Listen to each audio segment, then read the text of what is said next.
A Folha de São Paulo fez um estudo portentoso sobre a situação da segurança pública no Brasil, sob o título "E agora, Brasil?", falando sobre criminalidade, polícia, justiça criminal, sistema prisional para, ao fim desta reportagem, apresentar propostas para reduzir os índices de violência no Brasil. Um subtítulo que diz assim: Brasil erra no combate ao crime e dá margem a propostas enganosas. Recordista em homicídios, com presídios superlotados, taxas de criminalidade em ascensão e um Estado sob intervenção federal, o país derrapa na segurança pública e favorece discursos eleitorais, ideológicos e pouco fundamentados.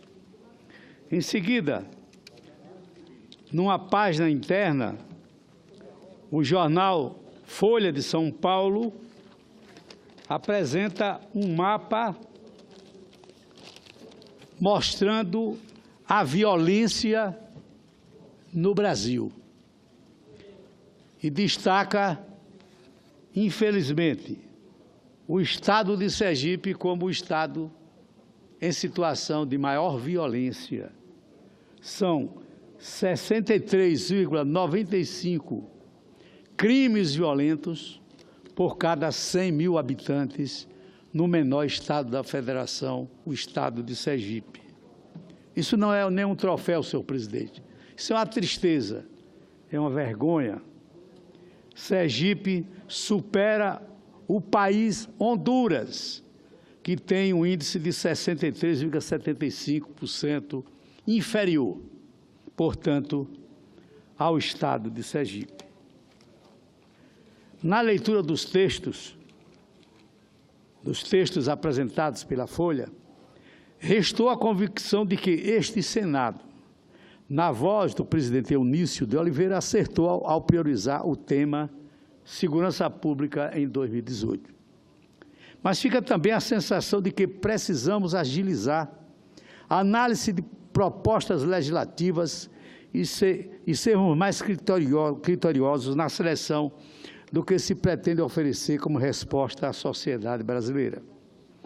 Como não poderia deixar de ser, os assustadores índices de violência são hoje uma das principais causas de preocupação dos brasileiros. Vivemos, em maior ou menor grau, sitiados pela insegurança e pelo medo. E essa epidemia não encontra fronteiras. Se antes era mais visível no Sul, hoje é ostensiva também no nosso Nordeste. Exemplo lamentável, como eu já me referi, é o meu estado, o estado de Sergipe. Em Sergipe, o número de mortes por 100 mil habitantes saltou de 43 para inacreditáveis 64, isto em apenas 3 anos, de 2013 a 2016. A taxa de Sergipe é 6 vezes superior à tolerada pela Organização Mundial de Saúde. País também superado por Sergipe, Honduras, e tem o pior índice do mundo, com 63,75 mortes por 100 mil habitantes. Em termos absolutos, o Brasil está no topo do ranking de homicídios. Em 2016, foram 61 mil pessoas assassinadas. O país exige ainda menor eficácia na resolução de casos de morte violenta, com a taxa de 15% de resposta contra 45% da nossa vizinha Argentina. Reforçam os especialistas um diagnóstico já familiar. Faltam governança e recursos. Padecem as polícias de carência estrutural e técnica. Focamos na atuação repressiva e ostensiva em detrimento da prevenção, que seria capaz de evitar a ocorrência de crimes e reduzir a superpopulação carcerária. Cita a matéria da Folha um dado interessante que nos chama à reflexão. O custo médio mensal para manter uma pessoa atrás das grades de R$ 2.400 é pouco menor que o custo de manutenção de um jovem na escola durante um ano, que é de R$ 2.800. Sabemos todos que a educação é a chave para afastar o jovem dos atrativos da criminalidade. Um estudo do IPEA, mencionado pela reportagem, calcula que manter 1% a mais de homens jovens na escola gera impacto de 2% a menos na taxa de homicídios. Pois bem,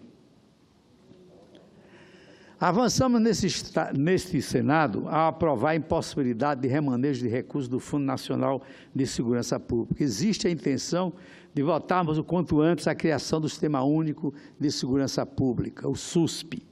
O novo sistema prevê a articulação entre os órgãos da segurança pública e o compartilhamento de informações, entre os quais os bancos de dados e os conhecimentos técnicos e científicos. Privilegia a adoção da estratégia comum para prevenir e dar maior eficiência no combate ao crime. É claro que a proposta do novo sistema merecerá a cuidadosa análise possível aprimoramento, se for o caso. Isso tendo em vista manter o imprescindível alinhamento entre a execução de ações e a garantia da preservação dos direitos humanos, além do saudável controle social. No mais, são iniciativas de fato determinantes para oferecer soluções satisfatórias ao sistema. Existem outras proposições que merecem ser analisadas. E cito uma de minha autoria, o projeto de lei número 554, de 2011, que dá prazo máximo de 24 horas para uma pessoa presa em flagrante ser levada ao juiz para a audiência de custódia.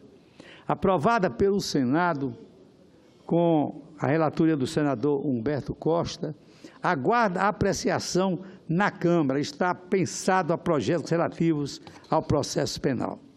Senhor presidente, a proposta de tornar mais rápido ou aligerar o tempo entre a prisão em flagrante e a audiência vai ao encontro da necessidade de reduzir o contingente absurdo de presos provisórios, que são mantidos assim, além do necessário, perpetuando a superlotação de presídios.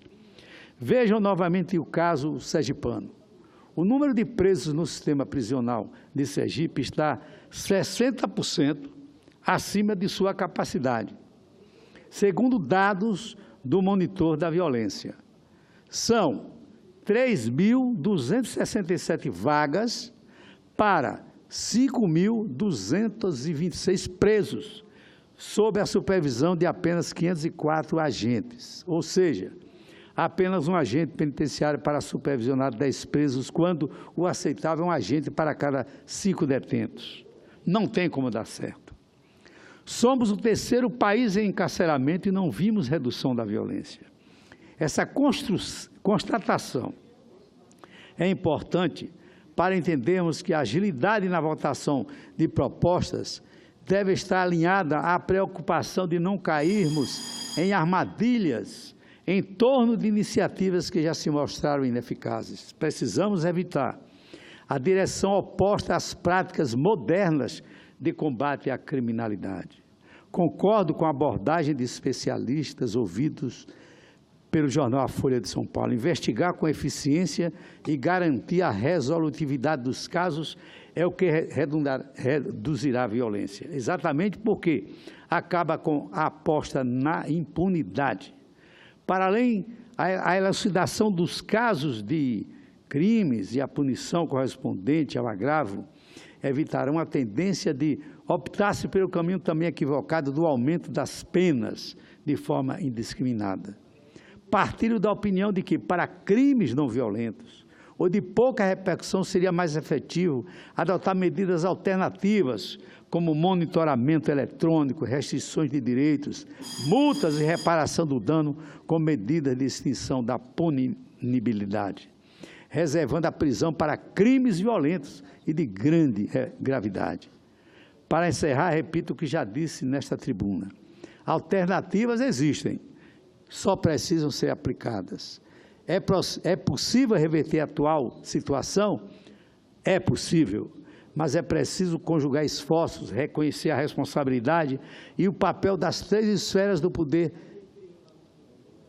executivo, legislativo e judiciário.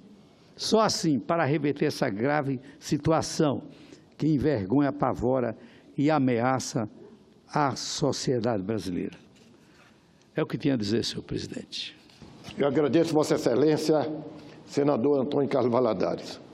Eu quero também dizer ao plenário que o senador Antônio Carlos Valadares está falando de chapéu porque ele tem problema de saúde, porque o regimento interno não permite. Existe uma liturgia do poder. E essa presidente, como o senhor fala de saúde, eu vou explicar. Sim. Olha aqui, deixa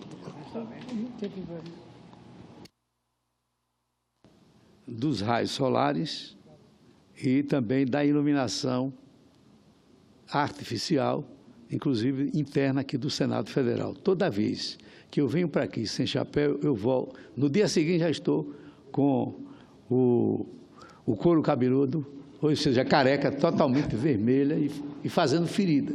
E esta é a razão, eu peço desculpas, então, àquelas pessoas, não só a Vossa Excelência, como aos colegas, e também aos brasileiros que acompanham este Senado Federal. E muitos realmente perguntam, ficam indagando, por que o senador aqui, ó, na frente da bandeira brasileira, não tira o chapéu. Exato.